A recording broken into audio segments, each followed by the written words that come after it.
Specially हम लोग पारितंत्र chapter को देखने वाले हैं और यहाँ पे अगर हम बात करें तो ये आपका एनसीईआरटी सीरीज़ जो है मैंने स्टार्ट किया है, तो उसी सीरीज़ को मैं कंप्लीट करा रही हूँ, ठीक है। और चैप्टर की बात करें तो ये जो है वह पारितंत्र है और क्लास जो है वो आपका 12 हो जाएगा, ठीक है। चलिए स्टार्ट करते हैं। यहाँ पे स्पेशली पारितंत्र के अंतर्गत हम प्रश्नों को देखने वाले हैं। तो पारिस्थितिकी तंत्र के संबंध में आपका जो कर्तव्य पे विचार कीजिए। तो यहाँ पे बताया जा रहा है कि पृथ्वी पर पाए जाने वाले जो है सभी जीवधारी जो है आपस में तथा अपने जो है आसपास के भौतिक पर्यावरण के साथ परस्पर क्रिया करते हैं। बिल्कुल सत्य है। किसी पारितंत्र में विभिन्न स्तरों पर विभिन्न आपको प्रजातियों के ऊर्ध्वाधर आपका वितरण को अस्तर विन्यास कहते हैं। तो ये क्या हो जाएगा कि दोनों कथन सत्य है, तो यहाँ पे जो है वो सी सही हो जाएगा, ठीक है। चलिए हम डिटेल को कवर करते हैं। यहाँ पे बताया जा रहा है कि उपरोक्त दोनों कथन सत्य है और पारितंत्र प्रकृति की जो है वो एक आपका क्रियाशील इकाई है, जहाँ पर आपका जीवधारी आपस में तथा आसपास के भौतिक पर्यावरण के साथ जो है परस्पर क्रिया करते हैं। पारितंत्र का जो है वो आकार एक छोटे से तालाब से लेकर के एक विशाल आपका जंगल या महासागर तक हो सकता है। जैविक और अजैविक घटकों की जो है परस्पर क्रियाओं के फलस्वरूप एक भौतिक आपका संरचना विकसित होती है, जो प्रत्येक आपका जो है वो प्रकार के पारितंत्र की विशेषता है, ठीक है। एक जो है पारितंत्र की पादप एवं प्राणी जो है वो प्रजाति की पहचान एवं गणना इसकी जो है प्रजातियों के संगठन यानी कंपोजिशन को प्रकट करता है। विभिन्न स्तरों पर विभिन्न प्रजातियों के द्वार आपका वितरण को अस्तर विन्यास कहते हैं। उदाहरण के तौर पर देखें तो एक जंगल में आपका वृक्ष सर्वोपरि ऊर्ध्वाधर आपका स्तर, झाड़ियाँ और जो है वो द्वितीय का स्तर तथा आपका जड़ी बूटी एवं घास जो है वो निचले यानी धरातलीय स्तर पर जो है वो निवास करती है। निचले स्तर पे जो है वो घास आपका निचले स्तर पे होती है, ठीक है। चलिए आगे देखते हैं।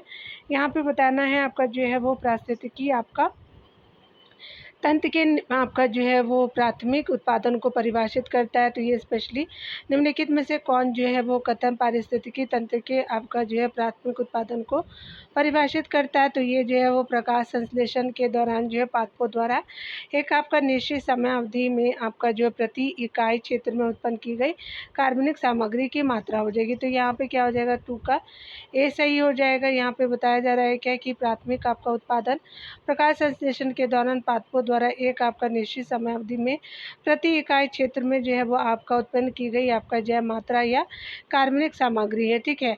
जैव मात्रा के उत्पादन की जो है वो दर को उत्पादकता कहते हैं। इसके द्वारा ही विभिन्न पारितंत्रों की उत्पादकता की तुलना की जा सकती है, ठीक है। यहाँ 3 नंबर प्रश्न में देखिए तो कहा जा रहा है कौन जो सही है। तो स्पेशली अगर हम बात करें किसी भी पारिस्थितिकी आपका तंत्र में आपका निम्नलिखित में से किन को आप घटक जीव कहते हैं। तो स्पेशली केंचुआ को कहते हैं, जीवाणु को, कवक को कहते हैं, विषाणु को नहीं कहते हैं। तो ये आपका जो है वो डी सही हो जाएगा, 1, 2, 4, ठीक है। तो डी आपका सही हो जाएगा। अब घटक वे जीव होते हैं जो आपका जटिल कार्बनिक यौगिकों को आपका अकार्बनिक तत्व जैसे कार्बन डाइऑक्साइड जल एवं पोषकों में खंडित करने में सहायता करते हैं। इस प्रक्रिया को अपघटन कहते हैं। केंचुआ, जीवाणु एवं जो है कवक प्रमुख प्राकृतिक अपघटक है, ठीक है। तो आपने देख लिया। यहाँ पे बात करें हम लोग जो है वो स्पेशली बताया जा रहा है क्या कि निम्नलिखित में से कौन कर्तव्य पे विचार करना है, सत्य बताना है। तो अपघटन की प्रक्रिया में ऑक्सीजन की आवश्यकता नहीं होती है, तो ये गलत है। अपवर्तित जो है वो पदार्थों में यदि नाइट्रोजन तथा आपका जल विलय जैसे आपका तत्व हो तो अपवर्तन की क्रिया आपका तेज होती है, बिल्कुल सही है। निम्न ताप एवं जो है अवायु जीवन आपका अपघटन की गति को धीमा करते, तो बिल्कुल सत्य हो जाएगा। तो केवल आपका 2 और 3 जो है वो सत्य हो जाएगा, ठीक है। यहाँ पे बताया जा रहा है कि पहला आपका कथन असत्य है, अपघटन की प्रक्रिया में ऑक्सीजन की आवश्यकता होती है, ठीक है। दूसरा और तीसरा कथन सत्य है, ठीक है। यहाँ पे बताया जा रहा है क्या कि अपघटन की दर जो है वो जलवायु आपका जल वायुवीय आपका घटकों तथा अपरद यानी पादपों के मृत अवशेष जैसे पत्तियाँ, छाल, फूल एवं प्राणियों के मृत अवशेष के रासायनिक आपका संगठनों द्वारा निर्धारित होती है। यदि अपरद में आपका नाइट्रोजन तथा आपका जल विलय आपका तत्व जैसे आपका चीनी आदि की मात्रा भरपूर होती है, तब जो है अपवर्तन की अपघटन की दर जो है वो तीव्र होती है, ठीक है। ताप एवं हृदय की नमी बहुत ही जो है महत्वपूर्ण आपका जल वायवीय आपका घटक है, जो मृदा के सूक्ष्म जीवों की क्रियाओं द्वारा जो अपघटन की गति को नियमित करते हैं। ठीक है, गर्म एवं आर्द्र पर्यावरण में अपघटन की गति तेज होती है, जबकि निम्न जो है ताप और अवावी आपका जीवन जो है वो अपघटन की गति को धीमा करते हैं, जिसके परिणाम स्वरूप कार्बनिक आपका पदार्थों का भंडार आपका जमा हो जाता है। ठीक है, यहाँ पे देखेंगे सत्य बताना है कि कौन सा जो है वो सत्य है। तो पारिस्थितिकी तंत्र में ऊर्जा का प्रवाह एक दिशीय होता है, बिल्कुल सही है। पारिस्थितिकी तंत्र में पादप और जंतु दोनों को उत्पादक कहते हैं, तो ये गलत है। कवक और जीवाणु जो है अपरद आपका खाद्य श्रृंखला के महत्वपूर्ण घटक है, तो ये भी सही हो जाएगा। तो ये आपका जो है वो सी हो जाएगा, 1 और 3 सही। सभी जीव आहार के लिए प्रत्यक्ष और अप्रत्यक्ष रूप से जो है उत्पादकों पर निर्भर करते हैं, अतः सूर्य से जो है उत्पादकों की ओर और फिर जो है वो उत्पादकों से उपभोक्ता की ओर ऊर्जा का प्रवाह एक दिशीय होता है, अतः जो है वो आपका पहला कथन सत्य है। दूसरा कथन असत्य है, क्यों? पारिस्थितिकी तंत्र की शब्दावली में हरे पादप को जो है वो उत्पादक कहा जाता है। मृत आपका जो है कार्बनिक सामग्री से आपका प्रारंभ होने वाली खाद्य श्रृंखला को अपरद खाद्य श्रृंखला के नाम से जाना जाता है। यह खाद्य श्रृंखला जो है अपघटकों से बनी होती है, जो कि मुक्त कवक और जीवाणु के रूप में परिपोषित आपका जीव होते हैं। ठीक है, अपघटक पाचक एंजाइम स्रावित करते हैं, जो आपका मृत जीव हो तथा आपका व्यर्थ सामग्री को जो है वो साधारण अकार्बनिक पदार्थों में आपका जोड़ डालते हैं, जो बाद में उन्हीं के द्वारा अवशोषित आपका कर लिए जाते हैं। ठीक है,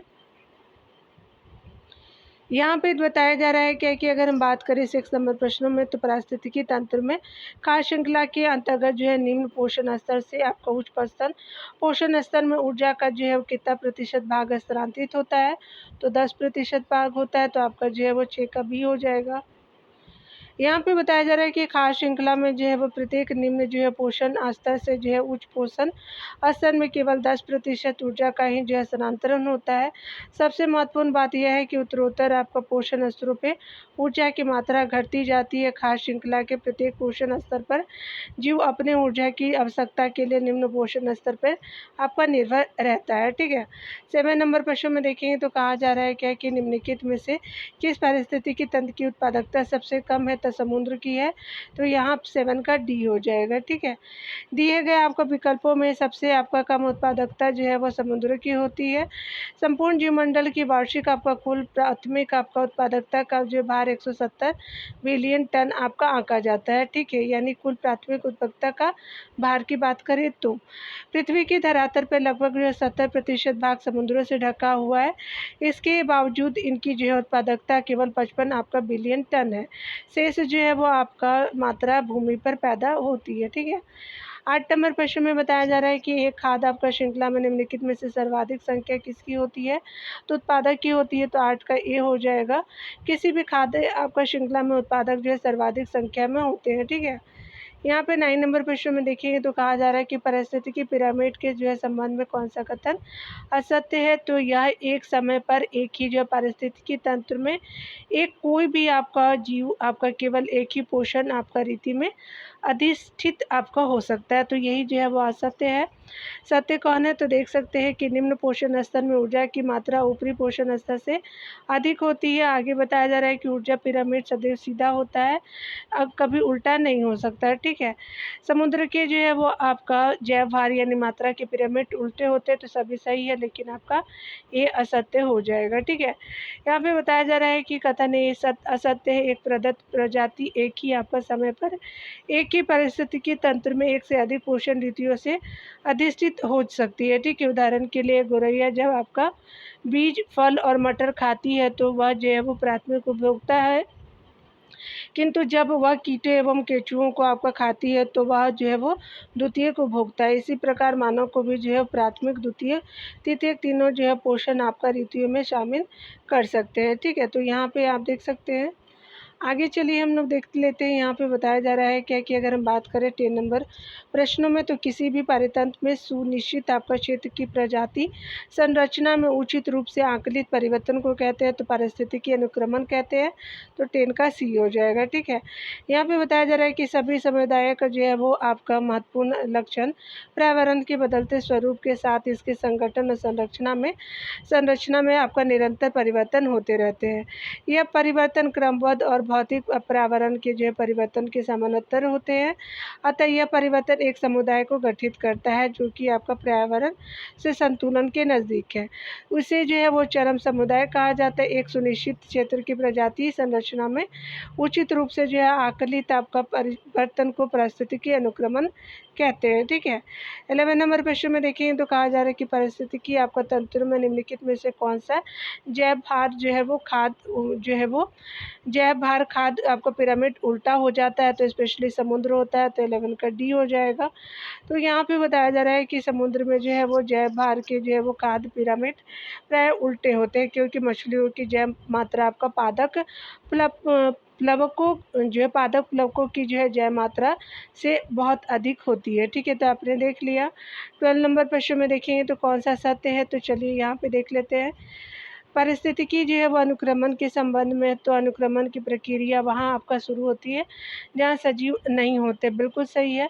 अनुक्रमण के दौरान किसी क्षेत्र में कुछ प्रजातियाँ विलुप्त भी हो सकती है। बिल्कुल सही है।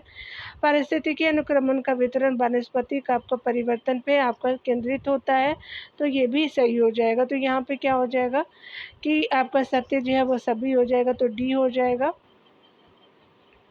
उपरोक्त सभी जो है कथन सत्य है। अनुक्रमण एक प्रक्रिया है जो वहाँ शुरू होती है जहाँ कोई सजीव नहीं होता, अथवा कोई ऐसा आपका क्षेत्र है जहाँ कभी कोई सजीव नहीं रहा हो। ठीक है, उदाहरण के लिए नग्न पत्थर, या फिर ऐसा क्षेत्र जहाँ के जो है वो सभी जीव किसी प्रकार के आपका नष्ट हो गए हैं। ठीक है, किसी प्रकार से क्या हो गए कि नष्ट हो गए हैं। ठीक है, आगे बताया जा रहा है क्या कि अनुक्रमण की जो है वो प्रक्रिया के दौरान कुछ प्रजातियाँ एक क्षेत्र में जो है नई बस्ती बसा लेती है और उनकी जो है वो संख्या अनगिनत हो सकती है, जबकि दूसरी प्रजातियों की संख्या घटती चली जाती है और जहाँ तक कि विलुप्त हो जाती है। ठीक है, संसार के निर्वर्तमान आपका समुदाय धरती पर जीवोत्पत्ति के जो है वो बाद लाखों वर्षों के अनुक्रमण के फलस्वरूप उत्पन्न हुए हैं।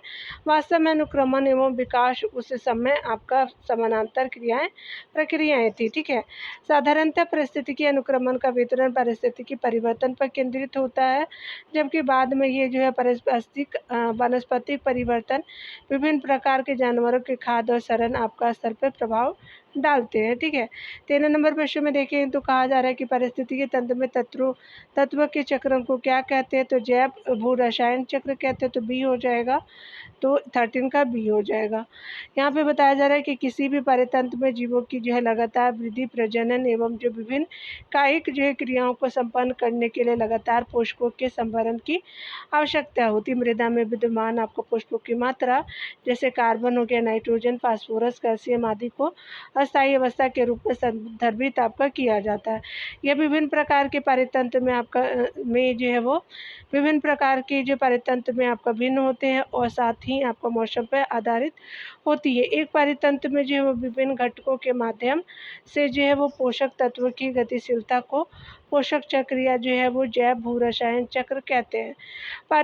पारितंत्र से जो है पोषक आपका कभी समाप्त नहीं होते हैं, बल्कि ये बार बार आपका पुनर्चक्रित होते रहते हैं एवं जो अंतकाल तक चलते रहते हैं। ठीक है, 14 नंबर प्रश्नों को देखेंगे तो कहा जा रहा है कि कौन सा जो है वो पारिस्थितिकी तंत्र की आपका अंतर्गत निम्नलिखित में से कौन से पोषक तत्वों के जो है वो भंडार आपका वायुमंडल में विद्यमान होते हैं, तो कार्बन और जो है वो नाइट्रोजन होते हैं। पारिस्थितिकी तंत्र के अंतर्गत पोषक तत्व के भंडार वायुमंडल में आपका कार्बन, नाइट्रोजन, तो ये बिल्कुल सत्य हो जाएगा। पारिस्थितिकी तंत्र में जो है पोषक चक्र या जो है वो जैव भू रासायनिक चक्र दो प्रकार के होते हैं, गैसीय होते हैं, अवसादीय या तलछटी होते हैं। ठीक है, गैसीय प्रकार के पोषक चक्र जो है जैसे नाइट्रोजन, कार्बन के भंडार वायुमंडल में आपका विद्यमान होते तथा अवसादी आपको पोषक तत्व जैसे सल्फर एवं फास्फोरस के जो है वो आपका भंडार धरती के पटल पर स्थित होते हैं। पर्यावरणीय घटक जैसे कि मिट्टी, आर्द्रता, पीएच आपका ताप आदि जो है वायुमंडल में पोषक के जो है मुक्त होने की दर तय करते हैं, ठीक है। 15 नंबर प्रश्न में देखिए तो कहा जा रहा है कौन सा सत्य है। तंत्र में जो है पोषक फास्फोरस चक्र के संबंध में तत्वों पर विचार करना है। चट्टानें फास्फोरस के सबसे बड़े प्राकृतिक भंडार है, बिल्कुल सही है। पर्यावरण में फास्फोरस को श्वसन द्वारा मुक्त किया जाता है, तो ये गलत है। तो पहला आपका सही हो जाएगा, ठीक है। तो आपका जो 15 का ये हो जाएगा। चलिए यहाँ डिटेल देख लेते हैं डियर। यहाँ पे बताया जा रहा है क्या कि ये जो है वो कथन सत्य है। पहला कथन सत्य है। फास्फोरस का प्राकृतिक जो है भंडार चट्टानों में है, जो कि फास्फोट के रूप में फास्फोरस को संचित किए हुए है। जब चट्टानों का अपक्षय होता है तो थोड़ी मात्रा में फास्फोट भूमि के जो है वो फास्फेट भूमि के आपका जो विलयन में घुल जाते हैं एवं उन्हें जो है पादपों की जड़ों द्वारा अवशोषित कर लिया जाता है। शाकाहारी और अन्य जो है जानवर इन जो है तत्वों को पादपों से ग्रहण करते हैं। अनेक प्राणियों को अपना कवच, अस्थियां एवं जो है दांत आदि बनाने के लिए इसकी आवश्यकता होती है, ठीक है। दूसरा कथन जो है असत्य है। पर्यावरण में फास्फोरस को श्वसन द्वारा मुक्त नहीं किया जाता है। जीवों और पर्यावरण के बीच फास्फोरस का गैसीय विनिमय आपका बिल्कुल नग्न होता है, ठीक है। 5 नंबर जो है वो चैप्टर को देखते हैं डियर। यहाँ पे बताया जा रहा है कि कौन सा सही है। ये चैप्टर का नाम जो है वो जैव विविधता एवं संरक्षण हो जाएगा। तो सबसे पहले बताना है कि कौन सा कथन सही है। जैव विविधता शब्द जो है वो सामाजिक आपका जो है जीव वैज्ञानिक रॉबर्ट मे द्वारा आपका दिया गया था, तो कथनों पे विचार करना है। तो ये गलत है, रॉबर्ट मे के द्वारा नहीं दिया गया था। दूसरा कथन है कि आनुवंशिक जो है वो विविधता, जातीय विविधता और पारिस्थितिकीय विविधता जैव विविधता के आधार है, तो बिल्कुल सही है। तो आपका जो है वो बी सही हो जाएगा, ठीक है। तो यहाँ पे क्या हो जाएगा कि बी सही हो जाएगा। पहला कथन जो है वो असत्य है। जैव विविधता आपका शब्द सामाजिक आपका जीव वैज्ञानिक एडवर्ड विल्सन द्वारा दिया गया था, ठीक है। आपका रॉबर्ट में वैश्विक आपका जातीय विविधता के आकलन से संबंधित है। दूसरा कथन सत्य है। एडवर्ड विल्सन ने जैविक आपका संगठन के प्रत्येक स्तर पर उपस्थित विविधता को दर्शाने के लिए आनुवंशिक विविधता, जातीय विविधता और पारिस्थितिकीय विविधता को प्रचलित किया, ठीक है। आगे बताया जा रहा है क्या कि आनुवंशिक आपका विविधता, उसके अलावा इस जो है वो विविधता के अंतर्गत एक जाति आनुवंशिक स्तर पे अपने वितरण आपका क्षेत्र में बहुत आपका विविधता दर्शा सकती है। भारत में 50,000 से अधिक जो है आनुवंशिक रूप से भिन्न धान की तथा 1,000 से अधिक आम की प्रजातियां हैं, ठीक है।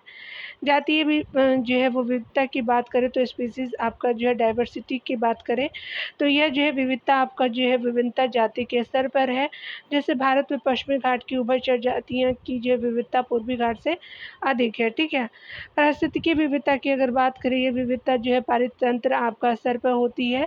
जैसे भारत में आपका स्थित रेगिस्तान, वर्षावन, मैंग्रोव, उसके अलावा जो है वो लक्षद्वीप पे प्रवाल भित्तियाँ एवं जो है अल्पाइन वन होते हैं, ठीक है। तो पारिस्थितिकी की विविधता के अंतर्गत आपने देखा इन सब चीज़ों को। नंबर क्वेश्चन में बताया जा रहा है कि IUCN द्वारा लुप्त जो है वो जातियाँ यानी स्पीसीज को किस जो है वो सूची के अंतर्गत रखते हैं। तो जो लुप्त हो जाती हैं जातियाँ वो लाल आपका जो है सूची में रखते हैं। तो रेड डाटा बुक होता है, तो स्पेशली आपका सी सही हो जाएगा, ठीक है। चलिए यहाँ पे जो है वो स्पेशली IUCN क्या है कि ये जो है जितनी प्रजातियां होती है तो अगर वो वल्नरेबल होती है, सुभेद होती है, जो उसको कंजर्व करके रखने का या जो वो ख़त्म हो चुकी रहती हैं या उनको जो है बचाने की स्थिति आपका ज़्यादा हद तक है, तो उन चीज़ों को IUCN के जो है वो आपका लिस्ट में रखते हैं। IUCN जो है वो तो ये कंजर्व करके रखता है आपका जितने भी स्पीसीज़ है, ठीक है, प्लांट वगैरह के, एनिमल वगैरह के भी रखते हैं।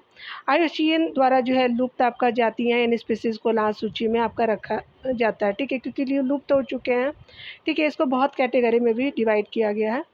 पृथ्वी पर उपस्थित संपूर्ण जो है जातियों में सर्वाधिक संख्या क्या है, तो कीटों की है, तो ये स्पेशली आपका 3 का ए सही हो जाएगा। यहाँ पे बताया जा रहा है कि पृथ्वी पर आंकड़ित आपका जातियों में से जो है 70 आपको प्रतिशत से अधिक जाति है, जबकि शैवाल, कवक, ब्रायोफाइट, आवृतबीजी एवं अनावृतबीजी जैसे पादप 22% से अधिक आपका नहीं है, ठीक है, 22% से अधिक नहीं है।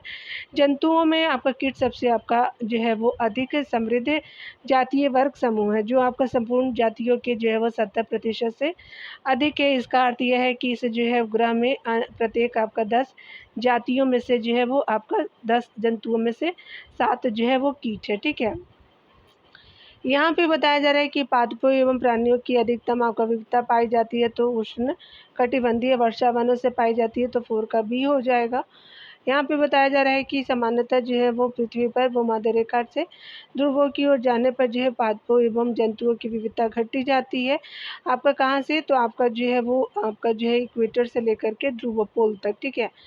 दक्षिणी अमेरिका के अमेजन उष्णकटिबंधीय वर्षा वनों की जैव विविधता पृथ्वी पर सबसे अधिक है, ठीक है। तो आपने देख लिया साउथ अमेरिका का ये पार्ट है। आगे देखिए बताया जा रहा है क्या कि अगर हम बात करें पृथ्वी पर अन्य आपका क्षेत्रों की अपेक्षा उष्णकटिबंधीय क्षेत्र में सर्वाधिक आपका जैव विविधता पाए जाने का जो है वो प्रमुख कारण है, तो स्पेशली इस क्षेत्र में हिमनंदन यानी ग्लेशिएशन का जो है वो अपेक्षाकृत आबादित रहना। इस क्षेत्र में हिमनंदन का जो अपेक्षाकृत आबादित रहना बिल्कुल सही है। निम्न जो है मौसमी परिवर्तन भी बिल्कुल सही है। इस क्षेत्र की अधिक सौर ऊर्जा की प्राप्ति, तो ये भी सही है, तो यहाँ स्पेशली 5 का सी हो जाएगा, ठीक है। यहाँ पे बताया जा रहा है कि उपरोक्त सभी जो है कथन सत्य है। उष्णकटिबंधीय क्षेत्र में आपका पृथ्वी की सर्वाधिक आपका जैव विविधता पाई जाती है। उष्णकटिबंधीय क्षेत्रों में पारिस्थितिकी एवं जैव विकासविदों ने बहुत सी परिकल्पनाएं दी है आपका, जिनमें से आपका कुछ जो है मुख्य आपका निम्नलिखित है, ठीक है। जाति उद्भवन जो स्पीशियन बोलते हैं, लंबे समय का जो है वो कार्य है। शीतोष्ण आपका क्षेत्र में प्राचीन समय से बार बार हिमनंदन यानी ग्लेशिएशन आपका होता रहता है, जबकि उष्णकटिबंधीय क्षेत्र आपका लाखों वर्षों से अपेक्षाकृत अबाधित आपका जो है वो अबाधित आपका रहा है। इसी कारण जाति विकास एवं विविधता के लिए जो है बहुत आपका समय मिला है, ठीक है। इसीलिए बताया जा रहा है क्या कि आपका जो है वो उष्णकटिबंधीय पर्यावरण शीतोष्ण पर्यावरण से भिन्न तथा आपका कम मौसमीय परिवर्तन दर्शाता है। कौन, तो आपका जो है वो उष्णकटिबंधीय पर्यावरण। यह स्थिर पर्यावरण आपका निकेत यानी विशिष्टीकरण यानी निक स्पेशलाइजेशन जो होते हैं, तो ये विशिष्टीकरण तो आपका जो है वो इसको जो है वो क्या करता है कि प्रोत्साहित करता है, ठीक है। तो जिनकी जो है वो आपका वजह से अधिक आपका जाति विविधता हुई है। उष्णकटिबंधीय क्षेत्रों को अधिक आपका सौर ऊर्जा उपलब्ध होती है, जिसमें आपका उत्पादन अधिक होता है। इससे आपका परोक्ष रूप से जैव विविधता अधिक होती है, ठीक है। तो आपने देख लिया।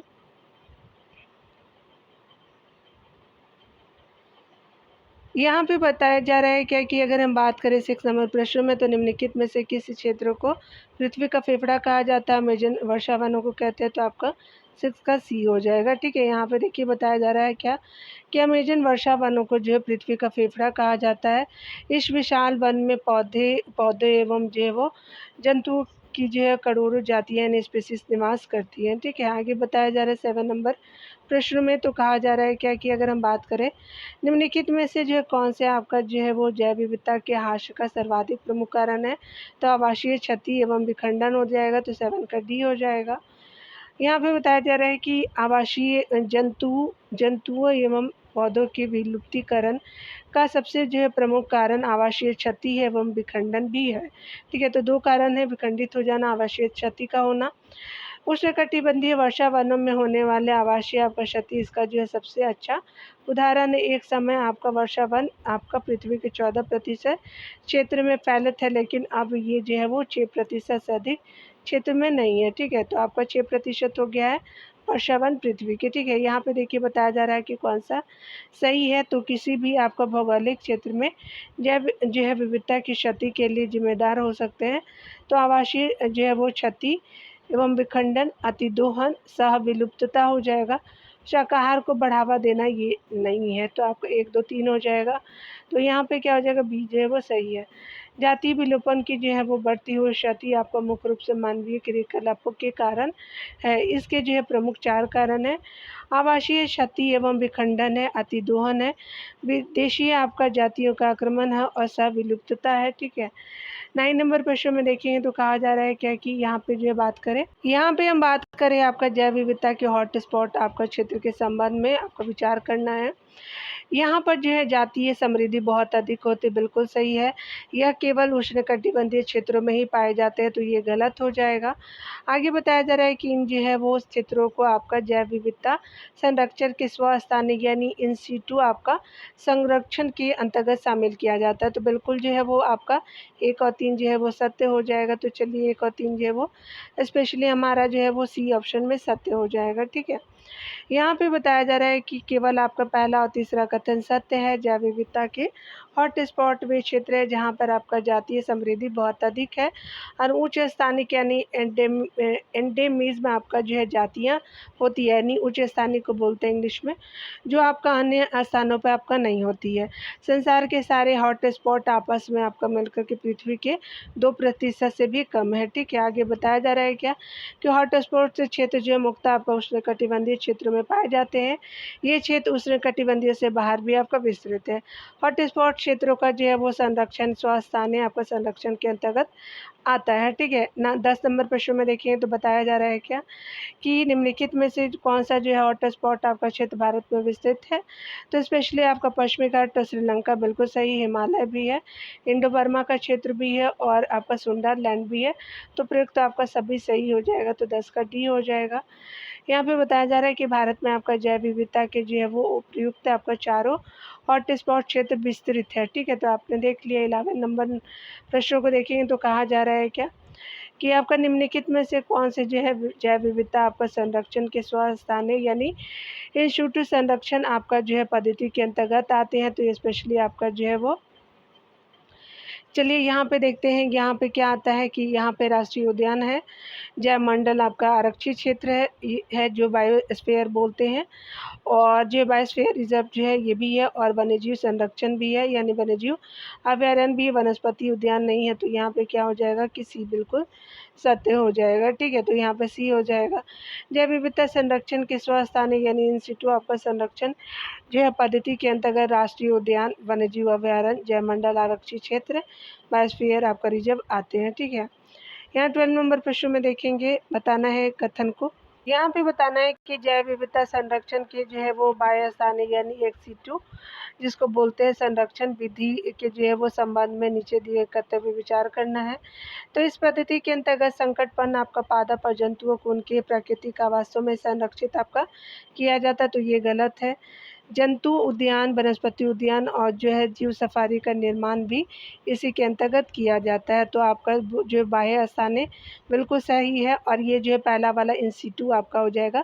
एक सीटू जो होता है बाह्य स्थान होते हैं, ठीक है। तो पहला इन सीटू है, दूसरा आपका एक सीटू आपका बी सही हो जाएगा इसका। देखिए कथन क्या है कि आपका जो है वो बी सही हो जाएगा, ठीक है। आप यहाँ पे डिटेल को अगर देखना चाहें तो देख लेती हैं।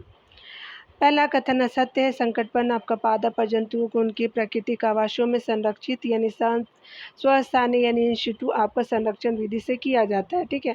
बाह्य स्थान की अगर बात करें जिसको प्रोनाउंस करते हैं एक्सीटू आपका जो है बाह्य स्थान को संरक्षण आपका विधि में संकटपन्न आपका पादपों एवं जंतुओं को उनके जो है वो प्राकृतिक आवास से अलग जो है वो एक स्थान जो है वो एक विशेष स्थान पर उनकी जो है अच्छी देखभाल की जाती है और उन्हें सावधानीपूर्वक संरक्षित आपका किया जाता है, ठीक है। दूसरा कथन की बात करें तो दूसरा कथन सत्य है। जंतु उद्यान, वनस्पति उद्यान तथा आपका जीव सफारी का जो है निर्माण वायु स्थानीय आपका यानी संरक्षण पद्धति के अंतर्गत किया जाता है। ऐसे बहुत सी जंतु है जो कि वनों से आपका विलुप्त हो गए हैं, लेकिन जो है वो जंतु उद्यानों में आपका सुरक्षित है, ठीक है। चलिए 6 नंबर प्रश्न में देखिए पर्यावरण के मुद्दे से संबंधित। तो यहाँ जो है स्पेशली अगर हम बात करें पर्यावरण के मुद्दे, तो यहाँ पे बताना है कि विचार करना है स्थिर आपका वैद्युत अवक्षेपित इलेक्ट्रोस्टैटिक आपका प्रेसिपिटेटर जो होते हैं यानी स्थिर वैद्युत अवक्षेपित कणीय आपका पौधे को हटाने का सर्वोत्तम आपका जो है तरीका है। दूसरा बताया जा रहा है कि आपका पीएम जो है वो 4.5 आकार के कणीय पदार्थ मानव स्वास्थ्य के लिए सबसे अधिक नुकसानदायक है। तो आपका सही कौन सा हो जाएगा, तो स्पेशली आपका ए जो है वो बिल्कुल सही हो जाएगा, ठीक है। ये जो है 4.5 जो है आकार के नहीं होते हैं, तो ए आपका देख सकते हैं कि यहाँ पे सही हो जाएगा। यहाँ पे बताया जा रहा है कि पहला कथन सत्य है। कनिए आपका पादपों को जो है वो आपका निकालने के लिए सबसे अधिक व्यापक आपका तरीका स्थिर आपका वैद्युत अवक्षेपित यानी इलेक्ट्रोस्टैटिक्स प्रेसिपिटेटर होता है, जो आपका ताप विद्युत संयंत्र के निर्वातक में आपका मौजूद 99% कणीय पादपों को हटा देता है।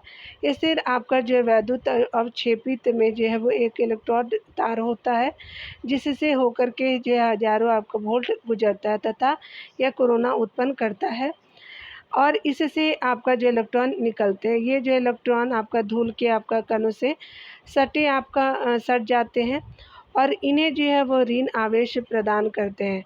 इससे संचायक पट्टिकाएं आपका नीचे की ओर जाती है और अवशेषित आपका धूल कणों को आकर्षित करती हैं। ठीक है, दूसरा आपका कथन जो है वह सत्य है।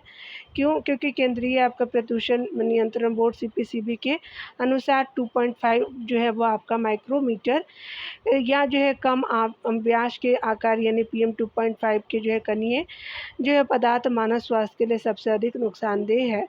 यह जो है वो मनुष्य आपका सांस लेता है तो ये जो है वो सूक्ष्म कणीय आपका पदार्थ फेफड़ों के भीतर चले जाते हैं तथा ये जो है फेफड़ों को क्षति पहुंचाते हैं। ठीक है, तो ये देख लिया आपने। यहाँ पे बताया जा रहा है क्या कि अगर हम बात करें पर्यावरण संरक्षण अधिनियम तो 1986 का बिल्कुल सत्य है। जल प्रदूषण निरोध और नियंत्रण अधिनियम 1974 में आया था, बिल्कुल सही है। वायु प्रदूषण आपका जो है वो निरोध जो है वो नियंत्रण अधिनियम तो आपका 1981 में आया था, तो बिल्कुल सही है। तो उपयुक्त आपका तीनों कथन सही हो जाएगा। यहाँ पे बताया जा रहा है कि आपका जो है बात करें हम लोग जो है वो डीजल या जो है पेट्रोल की जगह संपीड़ित आपका प्राकृतिक गैस यानी सीएनजी को जो है वो प्रयोग करने का मुख्य कारण है। तो वाहनों में सीएनजी के जलने के बाद अवशेष आपका कम बचता है, बिल्कुल सही है। इसमें किसी तरह की मिलावट आपका नहीं की जा सकती, बिल्कुल सही है।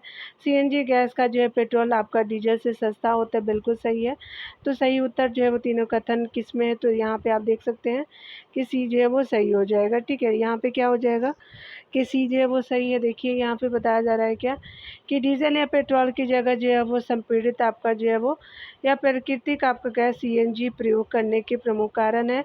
वाहनों में सीएनजी सबसे आपका अच्छी तरह से जलता है और बहुत ही कम मात्रा में जलने से बचता है। ठीक है, और जो है वो आपका जबकि डीजल या पेट्रोल के मामले में ऐसा नहीं है। सीएनजी डीजल एवं पेट्रोल से जो है सस्ता है।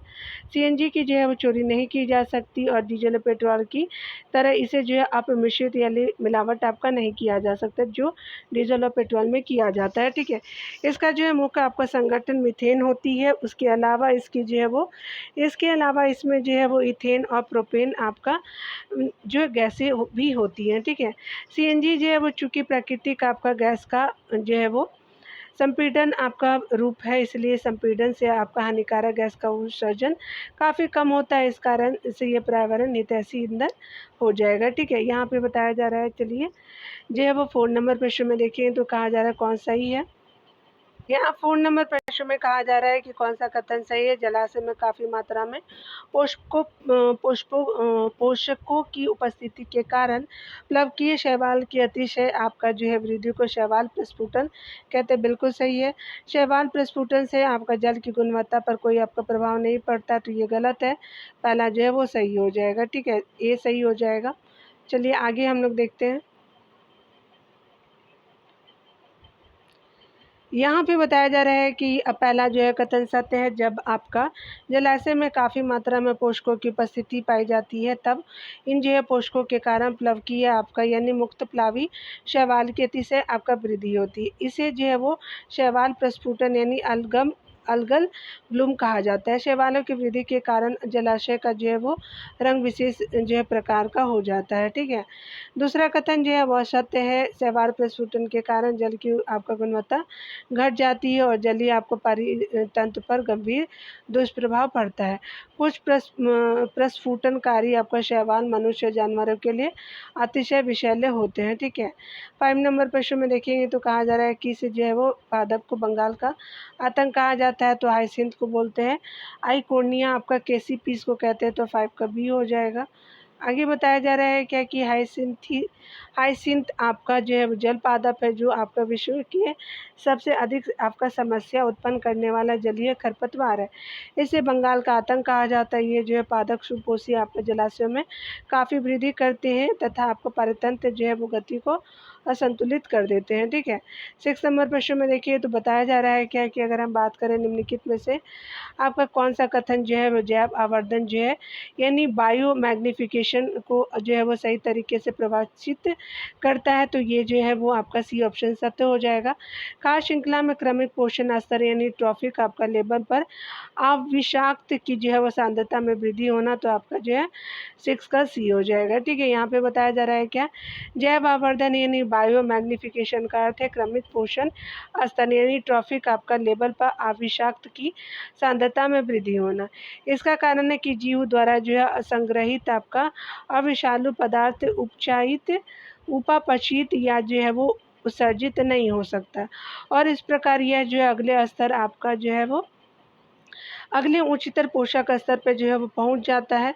उद्योगों के जो है अपशिष्ट आपका जो है वो जल में विद्यमान प्राय कुछ विषैले जो है वो पदार्थों में आपका जो है जलीय खाद्य आपका श्रृंखला जैव आवर्धन कर सकते हैं। ठीक है, 7 नंबर प्रश्न में देखेंगे तो कहा जा रहा है किसी भी जो है वो झील की अधिक उम्र होने के साथ उसमें पोषक तत्वों के बढ़ने में जैव जो है वो समृद्धि बढ़ती है। यह परिघटना कहलाती है, तो सुपोषण कहलाती है।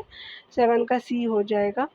यहाँ पे बताया जा रहा है कि सुपोषण झील का जो है वो वास्तविक आपका झील का प्राकृतिक यानी काल प्रभावन को दर्शाता है, यानी जो है सुपोषण यानी यूट्रोफिकेशन झील का प्राकृतिक काल प्रभावन यानी एजिंग को दर्शाता है, यानी झील अधिक उम्र की हो जाती है या जो है इसके जल के आपका जैव समृद्धि के कारण होता है। तरुण यानी कम उम्र की जो है झील का जल शीतल और स्वच्छ होता है। समय के साथ साथ जो है इसमें आपका क्षारता के जल के साथ जो है वो आपका पोषक तत्व जैसे नाइट्रोजन और फास्फोरस आते रहते हैं। इसके अलावा इसके कारण जो है वो जलीय आपके जीवों में वृद्धि होती रहती है। जैसे जैसे आपका झील की उर्वरता आपका बढ़ती है वैसे वैसे जो है वो पादप और जो है प्राणी जीव बढ़ने लगता है और कार्बनिक अवशेष झील के जो है तल में बैठने लगते हैं। सैकड़ों वर्षों में इसमें जो है जैसे जैसे अवसाद यानी सिल्ट और जैव यानी मलबे या ऑर्गेनिक मलबा का ढेर आपका लगता जाता है, वैसे वैसे झील उथली और जो है गर्म होती जाती है। झील में ठंडे पर्यावरण वाले आपका जीवों के स्थान पर जो है वो उष्ण आपका जल जीव रहने लगते हैं। कच्छप आपका पादप उतली आपका जगह पे जड़ जमा लेते हैं और झील को आपका मूल द्रोणी यानी बेसिन को भरने लगते हैं। ठीक है, उथले आपका भी झील में जो है अब कच्छप आपका जो है वो पादप कच्छ आपका जो है कच्छ पादप उग जाते हैं और मूल झील बेसिन उनसे जो है वो भर जाता है। कालांतर में क्या होता है कि झील काफ़ी आपका संख्या में प्लावी उत्पादकों यानी दलदल बॉक्स से भर जाता है और अंत में यह जो है भूमि में परिवर्तित हो जाती है। जलवायु झील का जो है साइज जो अन्य अन्य कारकों के अनुसार जो है वो झील का यह जो है प्रकृति काल प्रभावन आपका हजारों वर्षों में होता है। ठीक है, फिर भी जो है वो मनुष्य के क्रियाकलाप जैसे आपका उद्योगों और घरों के बहिस्राव यानी जो है काल प्रभावन क्रम में मूलतः जो है वो तेजी ला सकते हैं। इस प्रक्रिया को जो है वो संवर्ध यानी कल्चरल या त्वरित सुपोषण यानी एक्सेलरेटेड यूट्रोफिकेशन आपका कहा जाता है। ठीक है, तो आपने देख लिया। यहाँ पे बताया जा रहा है कि झील में शैवाल की जो अतिशय आपका वृद्धि के कारण अरमनिक आपका मलफेन यानी स्कम बनते हैं तथा आपका झील से अरुचिकर गंध निकलने लगती है। इसका कारण क्या है, तो जलाशय में नाइट्रेट और फास्फोरस जैसे प्रदूषकों की अत्यधिक वृद्धि होना बिल्कुल सही है। जलीय आपका परितंत्र में विदेशत प्रजातियों का आक्रमण गलत है। वातावरण में सल्फर जो है वो डाइऑक्साइड आपका गैस की मात्रा में वृद्धि, तो ये गलत हो जाएगा। तो पहला 8 का क्या हो जाएगा कि ए सही हो जाएगा। ठीक है, तो 8 का ए हो जाएगा। यहाँ पे बताया जा रहा है कि झीलों का जो है वो वाहित मल उसके अलावा कृषि और औद्योगिक अपशिष्ट के कारण तीव्र सुपोषण हुआ है। ठीक है, इसके मुख्य जो है वो संदूषक नाइट्रेट और फास्फोरस है जो पौधे के लिए जो पोषक का कार्य करते हैं। इन जो पोषकों के कारण शैवाल की वृद्धि अति उद्दीप्त होती है और जिसकी वजह से आपका अरमनिक आपका मलफेन यानी स्कम बनते हैं और अरुचिकर आपका गंध निकलती है। ऐसा होने से आपका जल में विलीन आपका ऑक्सीजन जो अन्य जो है वो जल जीवों के लिए जो है अनिवार्य आपका है। ठीक है, समाप्त हो जाता है। आपका जो है अनिवार्यता समाप्त हो जाती है और साथ ही जो है झील में बहकर आने वाले अन्य जो प्रदूषक संपूर्ण जो है वो मत्स्य संकिष्ट को विषाक्त कर सकता है, जिनके अपघटन के अवशेष से जो है वो जल में विलीन ऑक्सीजन की मात्रा और कम हो जाती है। इस प्रकार झील जो है घुट-घुट कर मर सकती है, ठीक है। यहाँ पे देखिए 9 नंबर प्रश्न में बताया जा रहा है कि कौन-सा जो है वो सही है।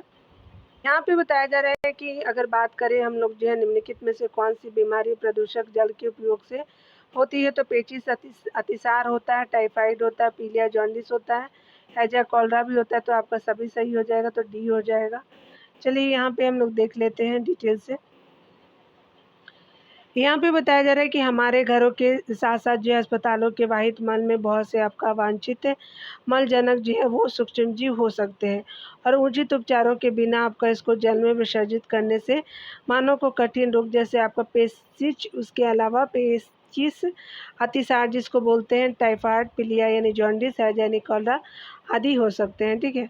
10 नंबर प्रश्न में देखेंगे तो कहा जा रहा है कि वायुमंडल में उपस्थित ग्रीन हाउस गैसों में सर्वाधिक उपस्थित गैसों का उनके जो प्रतिशत के आधार पे सही क्रम तो कार्बन डाइऑक्साइड होता है, मीथेन होता है, क्लोरोफ्लोरोकार्बन होता है, green house gas.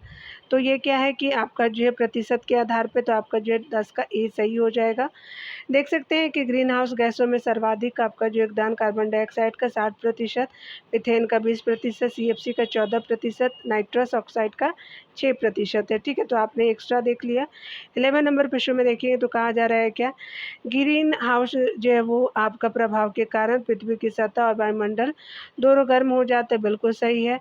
Green house gas आपको पृथ्वी से उत्सर्जित आपका जो है दीर्घ जो है वो आपका तरंग विकिरण को अवशोषित कर पुनः पृथ्वी की ओर उत्सर्जित करते हैं। तो दीर्घ आपका तरंगे करते हैं, तो बिल्कुल सही है दोनों कथन। 11 का सी हो जाएगा। यहाँ पे बताया जा रहा है कि उपरोक्त दोनों कथन जो है सत्य है। ग्रीन हाउस प्रभाव प्राकृतिक रूप से होने वाली घटना है जिसके कारण पृथ्वी की सतह और वायुमंडल गर्म हो जाते हैं। यदि आपका ग्रीन हाउस प्रभाव नहीं होता होता तो आज जो पृथ्वी का औसत तापमान 15 डिग्री सेंटीग्रेड रहने की बजाय जो है ठंडा होकर के 18 डिग्री सेंटीग्रेड रहता है, ठीक है। ग्रीन हाउस आपका गैस पृथ्वी द्वारा उत्सर्जित आपका दीर्घ तरंग यानी अवरक्त विकिरण को अवशोषित करती है, ठीक है। ग्रीन हाउस गैस जो है वो पृथ्वी द्वारा जो है उत्सर्जित आपका जो अवरक्त विकिरण को अवशोषित करती है और पुनः जो पृथ्वी की ओर भेज देती है। यह चक्र अनेक बार होता है। इस प्रकार पृथ्वी की जो सतह और निम्नतर वायुमंडल आपका गर्म होता रहता है, ठीक है। 12 नंबर प्रश्न में देखेंगे तो कहा जा रहा है कि भारत की जो है वो राष्ट्रीय वन नीति 1988 के अनुसार आपका मैदानी इलाकों और पर्वतीय क्षेत्र में कितना प्रतिशत वन आपका क्षेत्र होना चाहिए। तो मैदानी में 33 और जो पर्वत में जो है वो 67% होना चाहिए। तो आपका 12 का जो बी सही हो जाएगा, ठीक है। भारत की जो है वो राष्ट्रीय वन नीति 1988 के जो है आपका तहत सिफारिश की गई है कि मैदानी इलाकों में से 33% वन क्षेत्र और पर्वतीय क्षेत्रों में 67% वन क्षेत्र आपका होना चाहिए, ठीक है। तो आपने देख लिया। यहाँ 13 नंबर प्रश्न में देखेंगे। यहाँ पे बताया जा रहा है क्या कि अगर हम बात करें आपका ओजोन परत की मोटाई नापने की यूनिट है तो डॉप्सन है, तो आपका 13 का बी हो जाएगा। यहाँ पे बताया जा रहा है क्या कि अगर हम बात करें वायुमंडल के निचले आपका भाग से लेकर के आपका शिखर तक के वायु आपका स्तंभ यानी कॉलम में ओजोन की मोटाई यानी डॉप्सन यूनिट में मापी जाती है, ठीक है। 14 नंबर प्रश्न में बताया जा रहा है कि हमारी जो है वो आँख का कौन सा भाग पराबैंगनी आपका जो है वो पैराबैंगनी बी आपका किरणों का अवशोषण करता है, तो आपका कॉर्निया करता है। स्वच्छ मंडल बोलते हैं, तो आपका जो है 14 का बी हो जाएगा। यहाँ पे बताया जा रहा है कि हमारी जो है आँख की स्वच्छ मंडल यानी कॉर्निया जो है पैराबैंगनी बी यानी यूवी आपका भी अल्ट्रावायलेट आपका जो है वेव जो होते हैं तो ये विकिरण का अवशोषण करते हैं। इसका जो है वो उच्च आपका मात्रा के कारण आपका कॉर्निया का सूत हो जाता है, जिसे हीम, अंधता यानी मोतियाबिंद आदि कहा जाता है, ठीक है। 15 नंबर प्रश्न में बताया जा रहा है क्या, 15 नंबर प्रश्न में बताया जा रहा है कि ओजोन परत के क्षय के कारण पराबैंगनी किरण पृथ्वी पर आपका रहने वाले जीवों पर कौन से प्रभाव डालेगी या डालेगा। तो ये जो है सजीवों को डीएनए और प्रोटीन को भंग कर देगी, बिल्कुल सही है। त्वचा कैंसर भी होगा। ग्रीन हाउस प्रभाव में वृद्धि आपका नहीं होगी, कमी होगी। तो आपका 1 और 2 जो है वो सही हो जाएगा। 15 का भी हो गया। आज जो है वो आपका सीरीज़ ख़त्म हो रहा है, ठीक है, इसलिए मैं आपको 1 घंटा का वीडियो प्रोवाइड कर रही हूँ। यहाँ पे बताया जा रहा है कि समताप मंडल में ओजोन परत का जो है क्षय आपका विस्तृत रूप से होता है, लेकिन यह क्षय अंटार्कटिका क्षेत्र में आपका खास करके विशेष रूप से अधिक होता है। इसके फलस्वरूप यहाँ जो है काफ़ी आपका जो है वो बड़े क्षेत्र में ओजोन की परत आपका काफ़ी पतली हो गई है, ठीक है, जिसे सामान्यतः ओजोन छिद्र यानी ओजोन होल कहा जाता है। पराबैंगनी बी यानी यूवीबी की जो अपेक्षा आपका छोटे जो है वो तरंग दैर्घ्य युक्त जो है पराबैंगनी यानी यूवी विकिरण पृथ्वी के वायुमंडल द्वारा जो है लगभग आपका पूरी अवशोषित हो जाती है, बशर्ते ओजोन आपका सजीव का त्यों रहे, ठीक है। सजीवों के डीएनए और जो है प्रोटीन खास करके आपका पराबैंगनी यानी यूवी किरणों को अवशोषित करते हैं और उनकी जो है इसकी उच्च जो है ऊर्जा जो है इन अणुओं के रासायनिक आबंध यानी केमिकल आपका बॉन्ड्स को भंग कर देती है, ठीक है, जिसके कारण उत्परिवर्तन भी हो सकता है। इसके कारण जो है वो त्वचा में बुढ़ापे की जो लक्षण दिखते हैं, इसकी कोशिकाएं क्षतिग्रस्त हो जाती है और विविध प्रकार के त्वचा कैंसर भी हो सकते हैं, ठीक है। यहाँ पे देखिए बताया जा रहा है कि ओजोन परत की जो है नुकसान पहुँचाने के लिए निम्नलिखित में से कौन गैस जिम्मेदार है, तो क्लोरोफ्लोरोकार्बन हो जाएगा, तो डी हो जाएगा, सीएफसी जिसको बोलते हैं। सर्वप्रथम आपका समताप मंडल में जो है वो ओजोन के उत्पादन और अपक्षय निम्नीकरण में संतुलन होना चाहिए, लेकिन वर्तमान में क्लोरोफ्लोरोकार्बन के द्वारा आपका ओजोन निम्नीकरण बढ़ जाने से इसका संतुलन बिगड़ गया है। वायुमंडल के निचले आपका भाग में उत्सर्जित आपका सीएफसी ऊपर की ओर उठता है और यह समताप मंडल में पहुंचता है तथा आपका समताप मंडल में पराबैंगनी किरणें उस पर जो है वो कार्य करती है। समताप मंडल में जो भी आपका क्लोरोफ्लोरोकार्बन जुड़े रहते हैं उनका जो है वो ओजोन स्तर पर स्थायी और सतत आपको प्रभाव पड़ता है, ठीक है। तो आपने देख लिया इन सब चीज़ों को। तो डियर आज आपका ख़त्म हो चुका है सारी सीरीज़ के अंतर्गत। मिलते हैं अगले वीडियो में डियर, खुद का ख्याल रखिए, पढ़ते रहिए, टेक केयर डियर।